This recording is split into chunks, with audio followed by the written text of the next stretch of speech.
Please pay attention.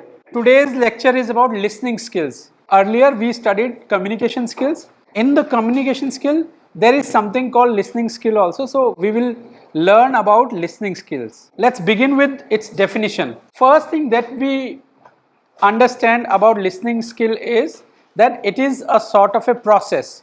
It takes time to occur. So it is a sort of a process that is complex, but it is also a process that is very selective, which simply means that when you try to listen to something, it depends on you whether you want to listen to that person or not. That's why it is selective. Suppose somebody is annoying you. Would you like to listen to that person? Probably not. So you would select not to listen to that person. That's why listening skill is a selective process. It's a selective process, but a complex one. It is also a process through which we receive sounds. Why is it that we focus on sound? Any idea? Whenever we recognize a word, for instance, if we just write down these letters,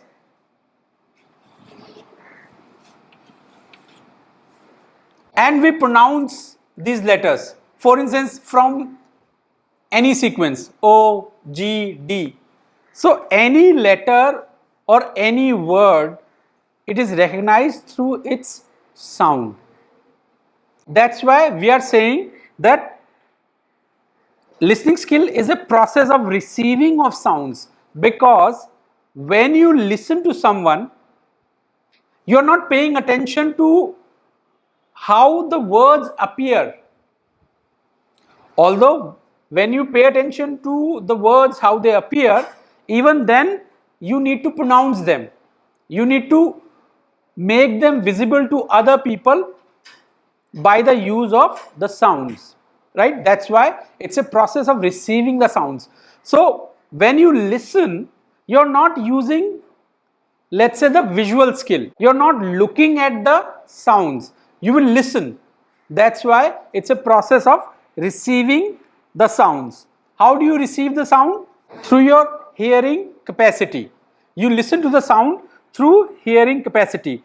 And in this reception of sounds through your hearing capability, what is the most important thing? The most important thing is the medium.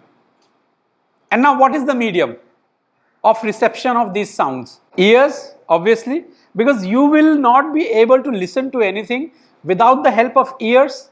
You have to have ears. Not just that you require ears, but in order to generate the sounds, one needs speech. So both capability of speech, because you will receive the sound only when it is produced. That is, if someone is speaking, if someone is producing sounds by speaking, only then will you be able to hear, provided your hearing capability is also good.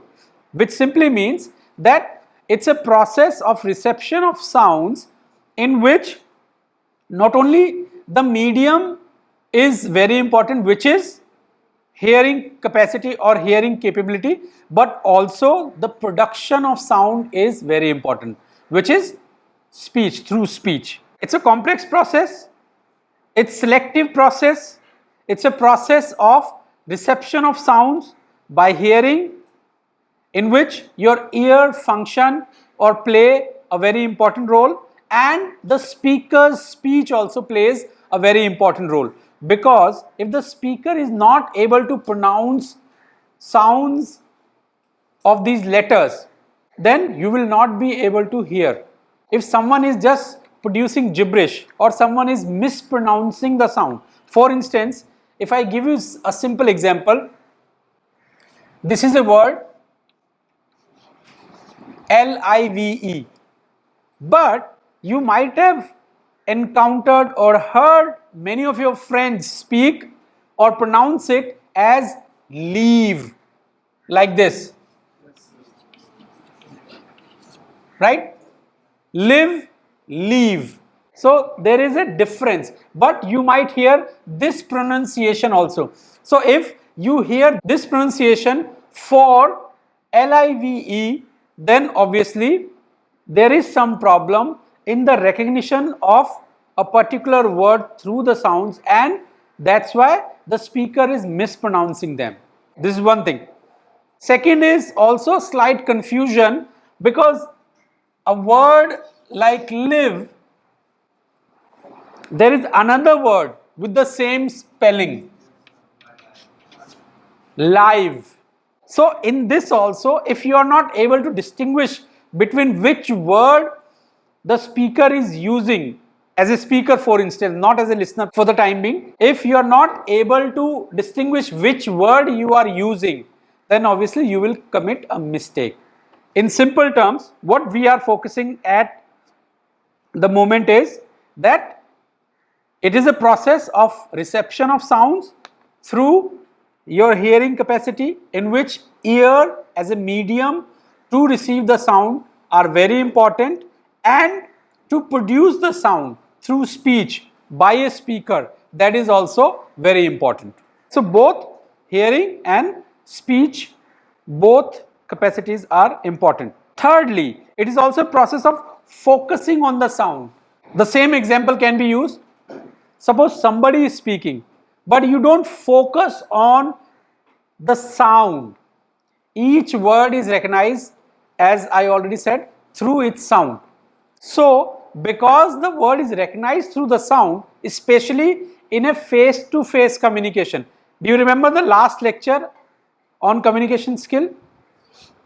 What was the name for face-to-face communication? Verbal. So, verbal communication occurs face-to-face, in which you produce sound and you receive the sounds. So in that communication, if you don't have a good capacity to hear and a good capacity to pronounce words correctly, then obviously there will be a problem. So it's a process in which the listener as well as the speaker must focus on sounds. So you need to pay attention to the sounds. After that comes deciphering of sounds. It is also a process through which you decipher the sound. What do you understand by decipher the sound? Somebody speaks, then you try to understand what has been spoken just now. If you are not able to understand, if you are not able to decipher what has been spoken just now, then obviously the message will not get across. You will not be able to listen to it properly, which means as far as listening skill is concerned, it's not just that you receive sound without understanding. Deciphering of the sound refers to the understanding of the sound. So you receive the sound, but you must understand them also. For instance, if I play a French song, you will be able to hear the sound, you will receive the sound, but will you be able to decipher it? Will you be able to decode the French sounds produced in the French song? You will perhaps not be able to decipher it or decode it in case you don't understand French. If you understood French, then obviously you would be able to do that. So over here, you also see the same pattern repeated, which we learned in communication skills lecture, which was that it's not just that you have to listen to the sounds, but also there has to be a commonality about sound, which means the one who produces the sound has to have the same language in which another person is listening the sound. That is, both the communicators, because we are also calling a listener as a communicator. That's why in the communication skills lecture, we also included the listening aspect. Listening is also part of communication. So both producer of the sound and receiver of the sound must have a common language. Otherwise, you will receive the sound, but you will not be able to decipher it. That is, listening skill is a process which is complex and selective. We know why it is complex and selective, right? And it is also a process of receiving the sounds by hearing in which your hearing capacity and speech capacity is very important. Not only that, but you need to focus on the sound as well. And you also need to decipher the sound. You also need to be able to understand or decode the sounds of the words which have been produced by the speaker. Next element in the definition of listening skill is acceptance of the sounds. That is, suppose somebody is speaking but you don't accept those sounds. You don't accept that speech. For instance, I'll just give you an example of lecture. Someone is delivering a lecture but it's so boring. You find that lecture boring. So what will happen? You might just sleep, doze off. You might perhaps pay your attention to something else, maybe a mobile game, or maybe talk to each other. So these kind of things can happen. It simply is an indication of that you do not want to accept the sound. So it will reflect your capacity, or it will reflect your quality of listening skill. That is, you are not accepting the sound.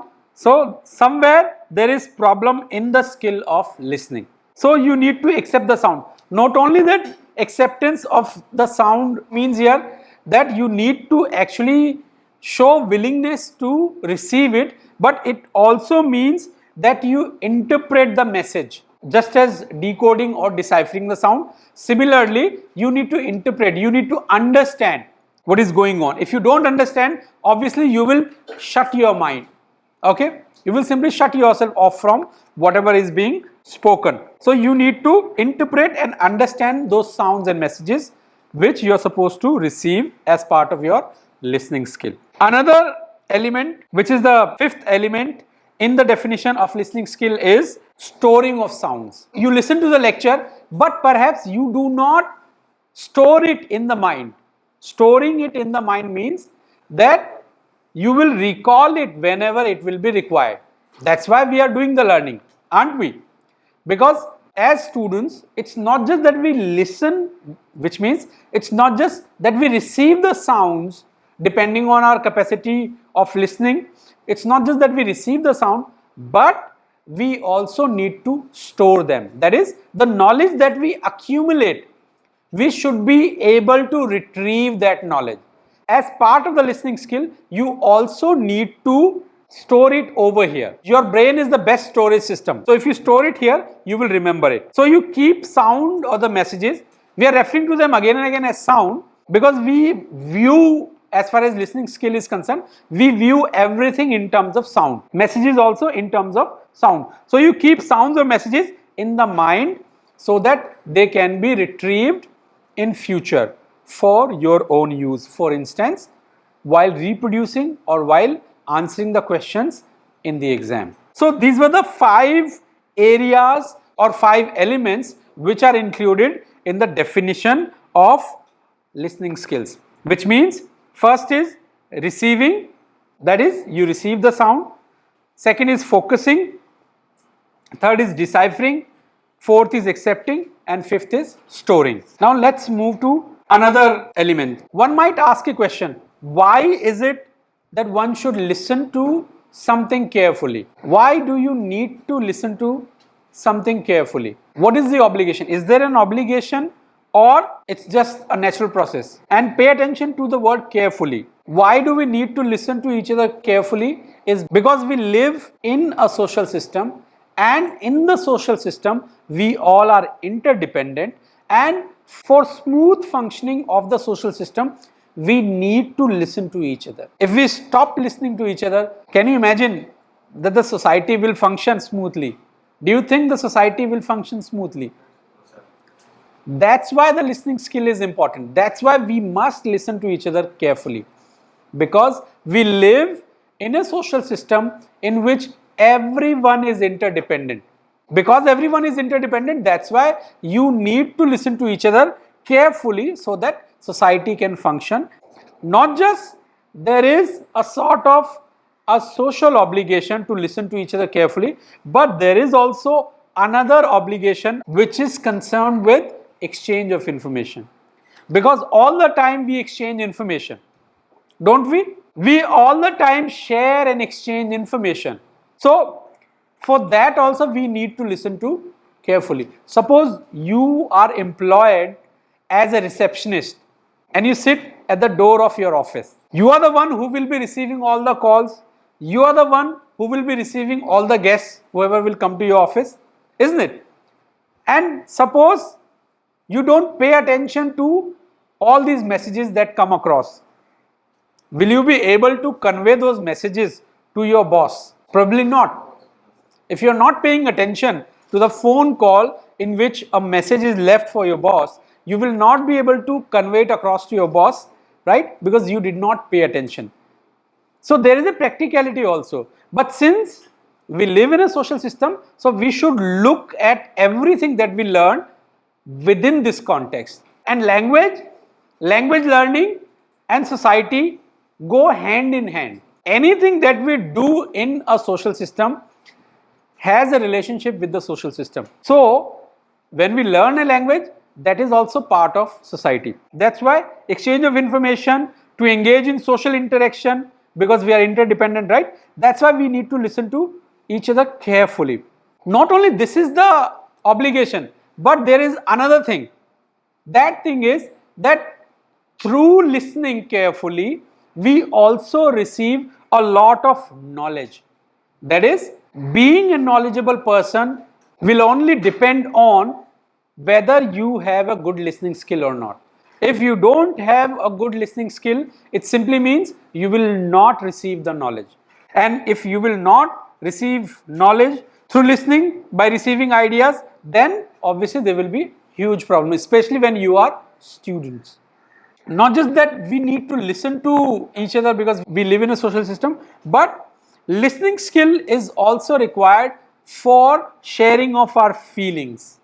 Because if you will stop listening to other people, then obviously the feelings that we have for each other, all sorts of feelings, so those feelings will not go across if you stop listening. Those sharing of feelings are also important. Not just that, listening carefully is also a very practical act, because by listening to something that we like, we also feel comfortable.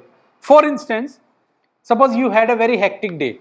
You had a lot of classes. There was no break. So what will happen? You are exhausted. So in order to recover, in order to comfort yourselves, perhaps you would like to listen to your favorite music. Don't you listen to music?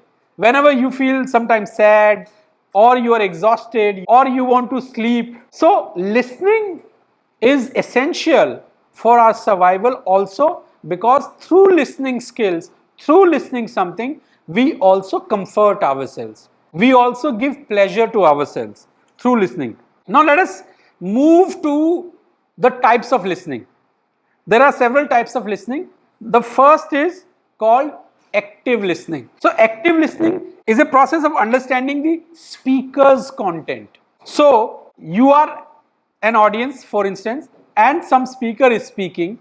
So it will reflect that you are actively participating in the process of communication, in the process of listening to the speaker. If you are paying attention to speaker's content, okay, whatever speaker is speaking, and also paying attention to the speaker's feelings. So that also you need to understand. That is, sometimes what happens is a speaker is saying something, you heard it correctly, but you did not understand the sense of it. This is also very important. Not just that you hear the words which are uttered, but you also understand the speaker's sense. Many times you use a particular word, but the sense which has been attached with the word is different. So you might confuse it. So it is a process of understanding the speaker's content and speaker's feelings. What you need to do for it is, you must be physically and mentally prepared. That is,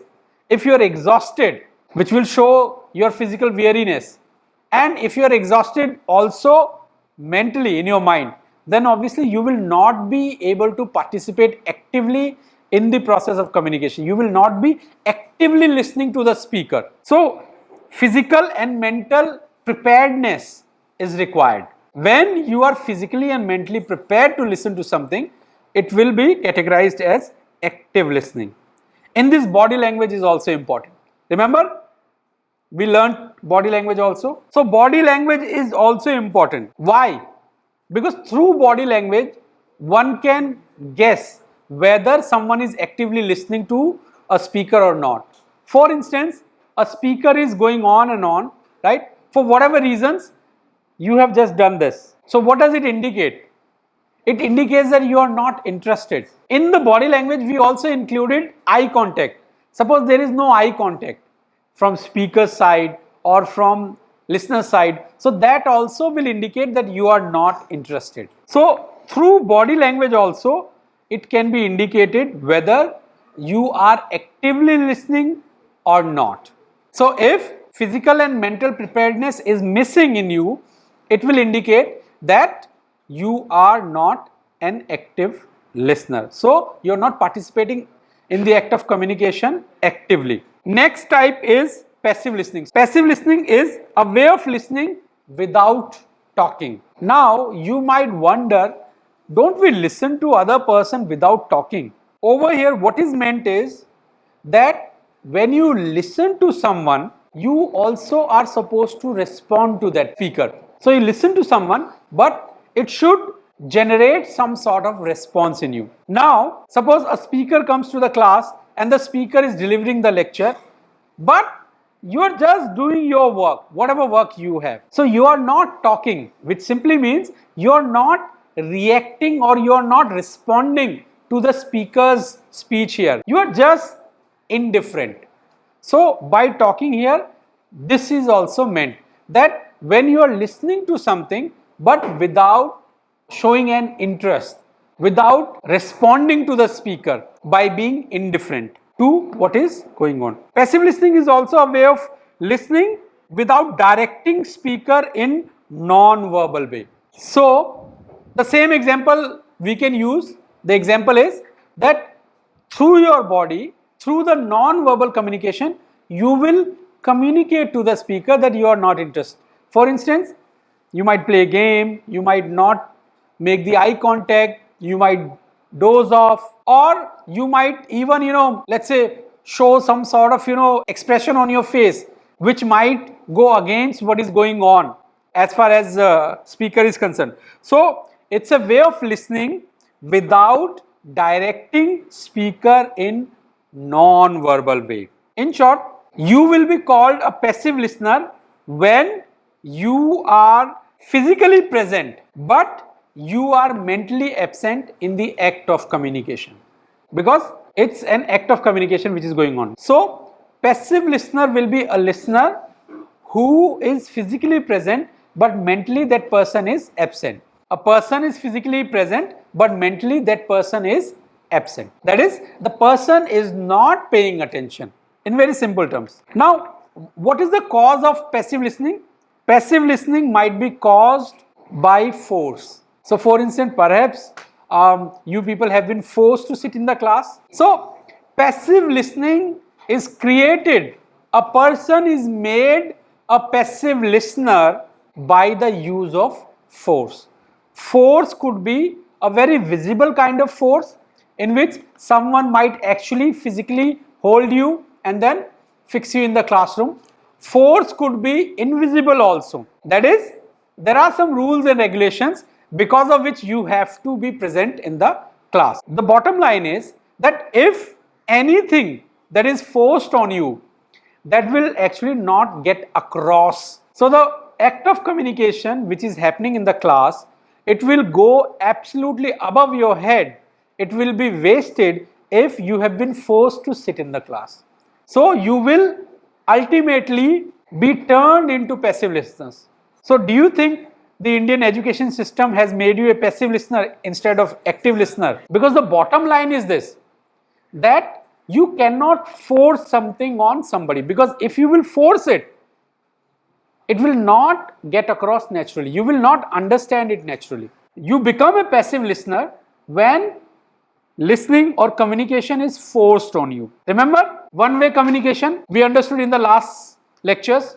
So one-way communication is exactly the same thing, that somebody is forcing himself or herself on you in that act of communication if it is one way, if you are the only listener. So through that communication, through that one-way communication, that speaker or that person could be anybody. It could be your teacher, it could be your parents, it could be sometimes your friends, it could be anybody. So it could happen in this sense. So ultimately, in that one-sided, one-way communication, what is happening is something is being forced on you and you are being turned into a passive listener. That is, somehow someone is actually deteriorating your listening skill. You are not developing your listening skill because something is being forced on you. So forced listening, what is forced listening? You are not interested in receiving message, but you are forced. You are not interested in listening or attending anything, but still you have to attend it or listen to it. What is the result of the forced listening? Of course, you become the passive listener, but it creates boredom, okay, which leads to being a passive listener. The damage which is done is this, that you will not be able to store the message. In short, if you are participating in an act of communication in which something is forced on you, that is, it is turning you into a passive listener, the ultimate result which will be detrimental to your growth will be that you will not be able to retain the message. That is, you will not be able to retain that knowledge. So whenever you are forced to attend the class, you will not be able to retain that knowledge. That knowledge is going in vain. So the loss is students is when the communication is forced on students, when knowledge is forced on students, then the losses of students, because they will not be able to retain it, they will not become knowledgeable. So it will ultimately harm the students, and when the students are harmed, then it will harm the education system, and if the education system is harmed, then obviously nation is harmed. Ultimately it will come back to us. So you will not be able to retain the message because of passive listening. Now, not only these two types of listenings are here, active and passive listenings, but there are problems or barriers to listening also. This is also very interesting aspect about listening skill. So what are the problems or barriers to listening? The problem or barriers to listening are, first barrier or problem to listening is prejudgment. What is prejudgment? Prejudgment here simply means that even before listening to somebody, you have judged that person, whether in positive light or in negative light. So if you have prejudged that person before hearing that person, before listening to that person in a negative light, then obviously it will become a hurdle in listening skill. So it will become a barrier to listening, because you already know, you have already judged that the person is useless. Whatever the person will speak is not useful for you. If you have judged that person beforehand in this way, then obviously listening, the act of listening, the communicative act will not occur. But prejudgment is an automatic process, because you create images about a person, so you have formed those opinions about that person.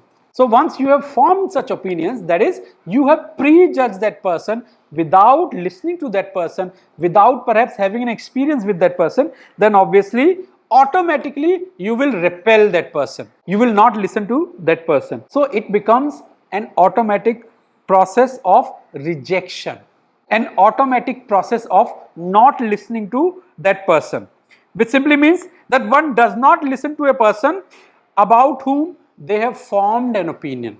So if you have formed an opinion, negative or positive, right, even if you form a positive opinion about that person, that is also not correct, which means until you actually interact with that person, until you actually engage yourself in an act of communication with that person, you should not form an opinion about that person. You should not be judgmental, okay? Because if you become judgmental, or if you have prejudged that person, then obviously the act of listening or the active listening will not occur. So what is happening here? What is happening here is that by prejudging a person, in a sense you are actually shutting off your mind, not to that person. Although you might believe that you are shutting yourself off from that person, you are repelling that person. It's not like that. What you are actually doing is you are shutting down your mind, You are closing your mind to information, to knowledge, without even actually listening to that person, because you have already formed an opinion about that speaker. Next comes distraction by surroundings. This is something which is very common. Next barrier or problem to listening is distraction by surrounding. Suppose a lecture is going on, an important lecture is going on, but you are creating noise. Then obviously it goes in vain. Listening will not occur. The noise created in the class when someone is speaking will simply put up a barrier to the act of listening, to the act of communication. Similarly, if a class is going on and outside some people are making noise, some people are loitering in the corridor or something, right? So if that noise is made, that will also obstruct, that will also put up a barrier to the active listening or listening in general. So what are these distractions by surrounding? For instance, noise. Not just that noise distracts, it's unwanted gestures also. Suppose a person is delivering a very serious lecture, but all of a sudden you start making some unwanted gestures. So it will distract the speaker. So unwanted gestures also distract, strong lights also distract, extreme weather also distracts. So all these elements are there which are called barrier to listening, especially by distracting in the surrounding. Third is similar to prejudgment, which is bias against or for or prejudice, which means that you could have a bias for a person, for a speaker, and you might have bias against a person or against a speaker, which simply means that you might be partial towards a person in positive sense, you might be partial against a person. What is the bias against the people? For instance, you have formed certain beliefs. All of us, throughout our lives, all of us go on to form certain beliefs. Since we form certain beliefs, these beliefs could be any type. For instance, somebody forms a belief, let's say, walking is a good exercise. Suppose, I'm giving a very neutral kind of a example. And against this belief, if you have formed this belief, you will not be able to hear. If someone comes in front of you and speaks that walking is not a good exercise, it goes against your belief, then you will become biased against that person. So you will not listen to that person's argument because that person, the person who is speaking, is going against your belief. So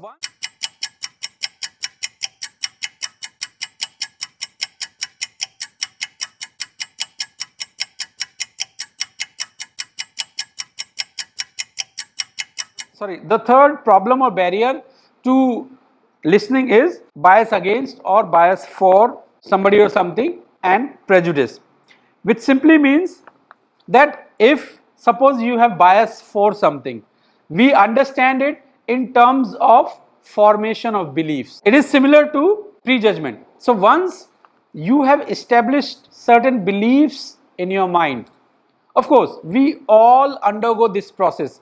This is also part of a social conditioning. What happens is when we are born, since the time of our birth, we undergo a type of social conditioning, including conditioning from our parents, teachers, and media, books. So all these condition you in a certain way, and you go on to establish certain beliefs in you. So once those beliefs have been established, for instance, up to this age, because this is that age when you have already established your beliefs. So once these beliefs have been established, then it's very difficult to go against them. So if somebody speaks something which might go against your beliefs, so you will not be able to hear that. That is also a very serious kind of thing. So this will also actually create a barrier to listening. The moment such kind of barrier is created, what happens is, then obviously it will affect the society in negative. So society will be affected negatively. It's about formation of belief. So you have bias for something, bias for, let's say, your own beliefs, which in itself is not wrong. I'm not saying it is wrong. I'm also not saying that it is right. It's just the statement of the fact. So this is the fact. So once this bias has been formed, then if it is against, then obviously you will not prefer to hear anything against which you are biased. For instance, in the older times, so the belief was that girl child was a burden. So our forefathers, let's say, so they had this idea. So if you would talk about something which is positive about girl child, then obviously they would not have understood it. They would have simply gone against it, because they had formed this idea somehow because of their social conditioning that girl child was a burden. If the same idea is brought in front of me, for instance, then do you think I will believe it or I will appreciate that idea? I will not, because that's not my belief. My belief is that whether it is a girl child or a boy child, it does not really matter. So my belief is this belief. So someone is telling me something which is against my beliefs. So obviously I might hear that person, but perhaps I will not follow that person because that's not my belief. So I'm trying to give you both negative and positive aspects of formation of beliefs, and all this also happens through the social conditioning. Another aspect in this is that if you don't like the speaker, obviously you will not at all listen to that person. Then the fourth barrier or problem to listening skill is self-centeredness. We've already spoken about in that lecture on communication skill that you should not be worried about other people's opinion about you when you speak in English, because I mentioned in that lecture, because people are actually concentrated on themselves. People are self-interested. People pay attention to themselves rather than others. That is a valid point. But over here, in this context, in the context of listening skill, self-centeredness is a barrier. Why is it a barrier? Because if a person is self-centered, that self-centered person will only focus on himself or herself. That person will not listen to others. If you go up to a self-centered person and give him or her a suggestion, that person will simply decline it, because that person believes. Self-centeredness means that you are the best person, you know everything, other people don't know what you know, so they are inferior to you and you are not going to listen to them. So what they do is they don't listen to others, they simply draw attention to themselves. So self-centeredness means this also. So once there is self-centeredness in somebody, if someone has formed self-centeredness, then the problem is that it will create a barrier to listening. You will not be able to listen to other people because you will repel them, because you believe that everything is measured against you, that everything can be defined against you. That is, you are the center of the universe and you are always right. So that person will not listen to other people. So self-centeredness also forms a barrier or problem to listening. The fifth one is selective listening. Remember, we spoke about that, listening is a complex as well as a selective process. So you don't listen to everyone. That's a fact. We don't listen to everyone. If somehow, let's say, I'll give you example of, let's say, so-called media television channels. So if you somehow got addicted to a particular channel, so you would like to listen to only that particular channel and that particular anchor, not other one. So here that selective process is functioning. You would choose to listen to something and not choose to listen to another thing. As a normal person in a society, you should actually listen to everyone, which simply means, it does not mean that one by one you will change channels and watch the same news on every channel. The thing is this, that before making a decision, one needs to take into account several perspectives. After weighing on several perspectives, after listening to several perspectives, only then can you decide. So selective listening means that you listen to only those things which interest you. You can take examples from music also. It's not that everybody will like, let's say, ghazals, Jagjit Singh's ghazals. So you would listen to a particular kind of music for which you have developed a taste. Listening skill is applicable here also. in this sense you will understand that listening skills, or as a whole communication skills, they are applicable in every domain, every sphere, from politics to personal life to professional life, everywhere. That's the selective listening, and there could be various reasons behind selective listening. Next comes the semantic barrier. Semantic barrier, or the problem with the meaning. Semantic barrier means problem with the meaning. That is, somehow what happens is, if a speaker is saying something, each one of you will take back what the speaker said in a very different way. This very same lecture, person A might understand it in one way, person B might understand it in some other way. So the same thing will be understood by different people in different way. So different people understand words and their meanings differently. You will understand that thing which might not have been even intended by the speaker. Why do you think something like this happens? That speaker meant something, but different people understood by that communication very differently. This can happen because of being influenced by certain things, such as your feelings, your attitudes, your prejudices, your biases. So anyone who speaks, any communication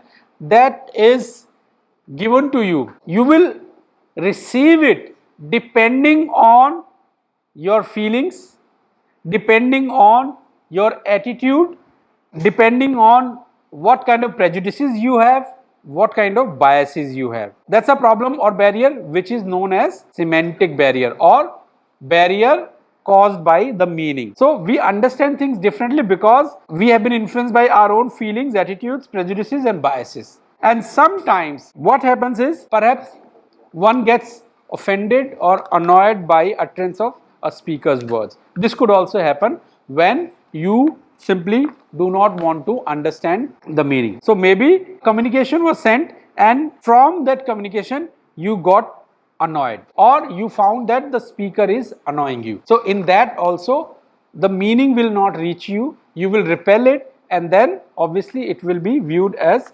semantic barrier. So this is it. Thanks.